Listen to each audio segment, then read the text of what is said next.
আসসালামু আলাইকুম। আজকে ম্যাথামেটিক্স 3 সাবজেক্টের আমরা তৃতীয় অধ্যায় নিয়ে কথাবার্তা বলবো। তো তৃতীয় অধ্যায়তে আছে আমাদের এখানেও আসলে ক্ষেত্রফল নির্ণয় করতে হয়। বহুভুজের ক্ষেত্রফল, বিভিন্ন রকমের বহুভুজ আছে, যেমন ষষ্ঠভুজ আছে, অষ্টভুজ আছে। এগুলোর ক্ষেত্রফল নিয়ে আলোচনা করব। আমি অলরেডি তোমাদের বলছি যে এইখানকার সূত্রগুলো দেখে নেওয়ার জন্য। তো এই অধ্যায়ে অনেকগুলো সূত্র আছে, সবগুলো সূত্র আসলে লাগে না, অল্প কয়েকটা সূত্রই লাগে। আমরা চলো দেখি, ম্যাথেই দেখে ফেলি কি কি সূত্র লাগে। ম্যাথে যে কটা সূত্র লাগে তোমরা ওই সূত্রগুলো নোট করে নিও। এই কটা সূত্র শিখলেই হবে। আসলে অনেক সূত্র আছে এই অধ্যায়তে, সব লাগে না। তো এই অধ্যায়টা আমি আসলে দুইটা ভাগে ভাগ করছি। একটা হচ্ছে সংক্ষিপ্ত, কয়েকটা ম্যাথ আছে অল্প, আর এরপর রচনামূলক। আজকে আমরা বেসিক্যালি সংক্ষিপ্ত ম্যাথগুলো নিয়ে কথাবার্তা বলবো। তো চলো দেখে ফেলি সংক্ষিপ্ত ম্যাথগুলো নিয়ে একটু কথা বলে ফেলি। হ্যাঁ,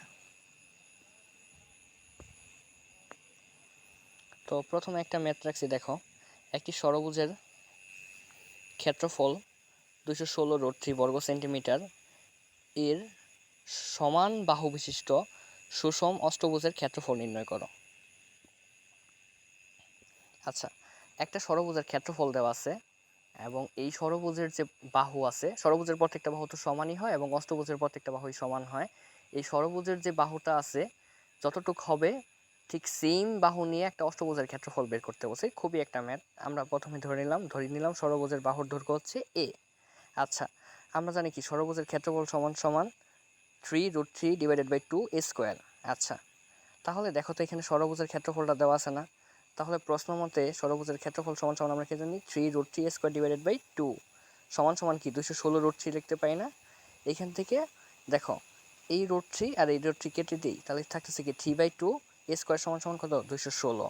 আচ্ছা, তাহলে সমান সমান কি হচ্ছে? এটা এই পাশে ভাগ আছে, এই পাশে গুণ হয়ে যাবে, এটা এই পাশে উপরে আছে, এটা নিচে চলে আসবে। এখান থেকে যদি আমরা ক্যালকুলেশন করি, এর মান পেলাম কত? 12। এখন প্রশ্ন আবার পড়ো তো কি বলছে? একটি ষড়ভুজের ক্ষেত্রফল এত বর্গ সেন্টিমিটার এর সমান বাহু বিশিষ্ট অষ্টভুজের ক্ষেত্রফল নির্ণয় করতে বলছে। তার মানে ষড়ভুজের বাহু যতটুক, অষ্টভুজের বাহু ঠিক অতটুকুই হবে, এবং ওই বাহু বিশিষ্ট ক্ষেত্রফলটা নির্ণয় করতে বলছে। তো কি হলো, আমরা এখন ওই বাহুর দৈর্ঘ্য পেয়ে গেলাম। ষড়ভুজের বাহুর দৈর্ঘ্য যেটা, অষ্টভুজের বাহুর দৈর্ঘ্য সেটাই। আচ্ছা, আমরা জানি কি অষ্টভুজের ক্ষেত্রফল সমান সমান কি জানি? 2 × 1 + √2a²। তো জাস্ট এখানে ওই যে বাহুর দৈর্ঘ্য যেটা পাইছিলাম ওইটা বসাই দিয়ে ক্যালকুলেশন চাপ দিলে কি হয়ে গেল। তো এই ম্যাথটা আবার ওভারভিউ দিই। এই ম্যাথটা একটা ষড়ভুজের ক্ষেত্রফল দেওয়া আছে, বলছে ওই ষড়ভুজের বাহুর সমান বাহু বিশিষ্ট একটা অষ্টভুজের ক্ষেত্রফল বের করো। তো এই ক্ষেত্রফল থেকে আমরা ষড়ভুজের ক্ষেত্রফলের থেকে ষড়ভুজের বাহুটা বের করলাম। আর ষড়ভুজের বাহু যেটা, ওইটা অষ্টভুজের বাহু। দেন অষ্টভুজের ক্ষেত্রফলের সূত্রতে বসাই দিলেই কি ম্যাথটা হয়ে গেল। ইজি, অনেক ইজি। এই ম্যাথগুলো অনেক ইজি হয়, তুমি একটু মনোযোগ দিয়ে দেখলেই বুঝে যাবে আর কি। তো চলো আমরা নেক্সট ম্যাথ দেখি। আচ্ছা, নেক্সট ম্যাথটা একটু ভালো করে পড়ো, এই টাইপের ম্যাথ আসার চান্স আছে এক্সামে। একটি ঘরের সম্মুখ ভাগের বিস্তার হইতেছে 16 মিটার। ঘরটির সামনে সুষম ষড়ভুজের সন্নিহিত 3 বাহু আকারে বর্ধিত করে বারান্দা তৈরি করা হলো। ঘরটির ক্ষেত্রফল কত? আচ্ছা, এই ম্যাথটা চিত্র আঁকার উপরেই সব ডিপেন্ড করতেছে। আচ্ছা, আমরা একটু চলো সুন্দর করে দেখার চেষ্টা করি। আচ্ছা, এইখানে কি আছে? ধরলাম এটা একটা ঘর। এই ঘরের সামনের অংশ এই যে এবি, ঘরের সামনের অংশটা হচ্ছে কি এই এবি টুক হচ্ছে সামনের অংশ। এই সামনের অংশের দৈর্ঘ্য কত বলছে তারা? 16 মিটার। এখন 16 মিটার পরে তারা বলছে ষড়ভুজের 3টা বাহু, ষড়ভুজের তো 6টা বাহু থাকে, তাই না? এই 6টা বাহুর 3টা বাহুর যে উপরের যে মানে অর্ধেকটা অংশ দিয়ে একটা বারান্দা তৈরি করছে এরকম করে। এই যে একটা বাহু হচ্ছে এ থেকে ডি, একটা বাহু হচ্ছে বি থেকে সি, আরেকটা বাহু হচ্ছে ডি থেকে সি। এরকম করে 3টা বাহু আইকা এইরকম একটা ক্ষেত্র হইলো না, বারান্দা হইলো না? এই বারান্দার ক্ষেত্রফলটা বের করতে বলছে। এখন এই বারান্দার ক্ষেত্রফল করার সিস্টেমটা কি আমি তোমাকে বলে দিই। তোমাদের এটা দেখো, এই এবি যে আছে, এবির ঠিক মাঝখান বরাবর আমরা একটা বিন্দু নিলাম ই, এবং এই বিন্দু নিয়ে ডি থেকে ই পর্যন্ত একটা রেখা রাখলাম, এবং ই থেকে সি পর্যন্ত একটা রেখা আঁকলাম।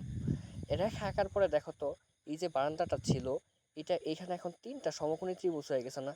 সরি, সমকোণী না, সমবাহু ত্রিভুজ হয়ে গেছে না? এই যে একটা সমবাহু ত্রিভুজ হয়েছে, এই যে একটা সমবাহু ত্রিভুজ হয়েছে, একটা সমবাহু ত্রিভুজ হয়েছে। এখন আমরা সমবাহু ত্রিভুজের ক্ষেত্রফল কিভাবে বের করতে হয় সেটা তো জানি, আগেই শিখে আসছি। এখন এই একটা সমবাহু ত্রিভুজের ক্ষেত্রফল বের করে সেটা 3 দিয়ে গুণ করে দিলে এই টোটাল বারান্দার ক্ষেত্রফল বের হয়ে যাবে, তাই না? এই জিনিসটা এখানে আমি লিখছি। এখানে ধরি গড়টির সম্মুখ ভাগের বিস্তার এবি সমান সমান 16। এই যে এই এবি টোটালটুক হচ্ছে কত? 16 মিটার। এবং এবং এবি এর মধ্যবিন্দু, এই যে এবি এর মধ্যবিন্দু ই, এই এবি এর মধ্যবিন্দু নিলাম কত ই। এবার ডিই এবং এই বিসি যোগ করি। এখন এটা যদি মধ্যবিন্দু হয় তাহলে এই সমান সমান কতটুকু হবে, এই টোটাল টুক যদি 16 হয়, এই মাঝখানের টুক যেহেতু আমরা নিছি তাহলে এটা অর্ধেক হয়ে যাবে না? তাহলে এই সমান সমান কত হইলো, 8 মিটার হইলো। এখন এই যদি 8 হয়, এটুকু 8 এটুকু 8, সবাই কি 8 8 8 8 করে, তাহলে এই সমান সমান কত বললাম আমরা 8। সুতরাং বারান্দার ক্ষেত্রফল কি হবে, এটা দেখো তো তিনটা সমবাহু ত্রিভুজ হয়েছে না, এখানে তিনটা সমবাহু ত্রিভুজ হয়েছে। তো তিনটা সমবাহু ত্রিভুজ হলে কি 3 ইন্টু AED ত্রিভুজের ক্ষেত্রফল, এই যে এটুকের ক্ষেত্রফল বের করে তিনটা গুণ করে দিলেও হবে, যে কোনো একটা ক্ষেত্রফল বের করে তিনটা গুণ করে দিলেই হবে। ঠিক আছে, তাহলে এটা যেহেতু সমবাহু ত্রিভুজের ক্ষেত্রফল সমান সমান কত, √3²/4। এই 3 ইন্টু √3, এর মান কত আমরা পেয়ে গেছিলাম 8 /4 সমান সমান কত, এত বর্গমিটার। তো আরেকবার আমি একটা ওভারভিউ দেই। এই মনে করো একটা হচ্ছে গড়ের একটা সম্মুখ ভাগ, গড়ের সামনে এক ভাগ, এবি এটুকের দৈর্ঘ্য কত আছে, 16 দেওয়া আছে। এখন আমার কি বলছে, ষড়ভুজের 3 বাহু, এই যে একটা বাহু, এই যে একটা বাহু, এই একটা বাহু, এই আকৃতির একটা বারান্দা তৈরি করলাম। এই বারান্দাটুকের ক্ষেত্রফল বের করতে হবে, যেখানে আমি চিত্রটা আলাদা করে দেখাইছি। ক্ষেত্রফল বের করার এই ম্যাথগুলো করার সিস্টেম হচ্ছে, এই যে সম্মুখ যে বাহু থাকবে, এই বাহুর মাঝখান বরাবর একটা বিন্দু নিতে হয়, ই নামে একটা বিন্দু নিলাম। এই বিন্দু বরাবর কি ডিই যোগ করলাম, বিসি যোগ করলাম। তো এইখানে যতটুকু আছে এখানে অতটুকু আছে, এখানে অতটুকুই আছে, জাস্ট এর মানটা বের করতে পারলেই তো হচ্ছে আমরা এই সমবাহু ত্রিভুজের ক্ষেত্রফল বের করতে পারবো। এবং বের করে 3 দ্বারা গুণ করে দিলে কি টোটালটুকের ক্ষেত্রফল বের হয়ে যাবে। এই জন্যই এই কাজটুকু করা হয়েছে। ঠিক আছে, তো নেক্সট এই নিয়মের একটা ম্যাথ আছে, বাট ম্যাথটার চেহারা একটু অন্যরকম আর কি। ওইখানে বলছিল গড়ের সম্মুখ ভাগ, এখানে গড়ের সম্মুখ ভাগ বলা নাই।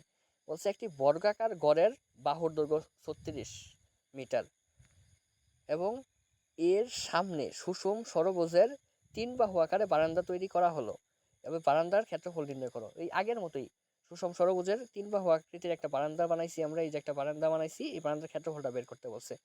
আচ্ছা, বর্গক্ষেত্রের হয় কি, প্রত্যেকটা বাহু সমান থাকে না, প্রত্যেকটা বাহু কি সমান থাকে না, অবশ্যই সমান থাকে। তাহলে কি বলছে, একটা যে কোনো একটা বাহুর দিক দিয়ে বারান্দা তৈরি করছে, তুমি চাইলে এই দিক দিয়েও বারান্দা তৈরি করতে পারো, এই দিক দিয়েও করতে পারবে, এই দিক দিয়েও করতে পারবে, আমরা উপর দিকে করলাম আর কি। হ্যাঁ, একটা সেম গড়ের মতো দেখতে হয়েছে, বাস্তব ভিত্তিক দেখার জন্য উপর দিকে তৈরি করলাম। তো এই হচ্ছে কাহিনী। আমরা এই টাইপের ম্যাথ কিভাবে সলভ করি, বারান্দার ক্ষেত্রফল যদি থাকে যে সুষম ষড়ভুজের 3 বাহু দ্বারা বারান্দা বানাইছে, তাহলে কিভাবে সলভ করব আমরা আগেই বলছি। এই যে এবি বাহু যে থাকবে, এই এবি বাহুর মাঝখান বরাবর একটা বিন্দু নিলাম, এই ই নামে একটা বিন্দু নিলাম, এই ই আর সি যোগ করব এবং ই এবং ডি যোগ করব, যোগ করার পরে 3টা সমবাহু ত্রিভুজ এখানে আমরা পেয়ে যাব।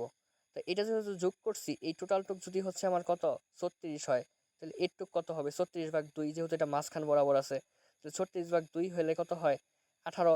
এই 18টাই কি দেখো তো, এ নামে যে আমরা একটা বাহু নিছি, এই 18টাই এ না, তাহলে এ সমান সমান এই সমান সমান কত হবে, এই এবি ভাগ 2, অর্থাৎ 36/2 সমান সমান কত 18 মিটার। এখন আমরা এটার সমবাহু ত্রিভুজের একটা বাহুর মান পেয়ে গেছি। এখন সমবাহু ত্রিভুজের ক্ষেত্রফল সমান সমান কত, √3²/4, এবং একটারটা পাইছি। এবং যেহেতু এই পুরা বারান্দাটাতে কয়টা সমবাহু ত্রিভুজ আছে, 3টা আছে, একটা দুইটা তিনটা, তার মানে কি 3 দ্বারা গুণ করে দিয়েছি, জাস্ট গুণ করে দিলে কি আমার টোটাল ক্ষেত্রফল বের হয়ে গেল। এরপরে হচ্ছে এই টাইপেরই ম্যাথ সংক্ষিপ্ততে আছে, তোমাদের এর বাইরে করার দরকার নাই, জাস্ট এই SW গুলো করে জমা দিবা, দেখবা এই সেম নিয়মেরই। হ্যাঁ, উদাহরণ 2 এবং 4 এবং অনুশীলনী 1 এবং 2 নাম্বার সংক্ষিপ্ত ম্যাথটা করবা। যদি না বুঝে থাকো তাহলে অবশ্যই জানাবা যে ভাই বুঝি নাই আর কি। হ্যাঁ।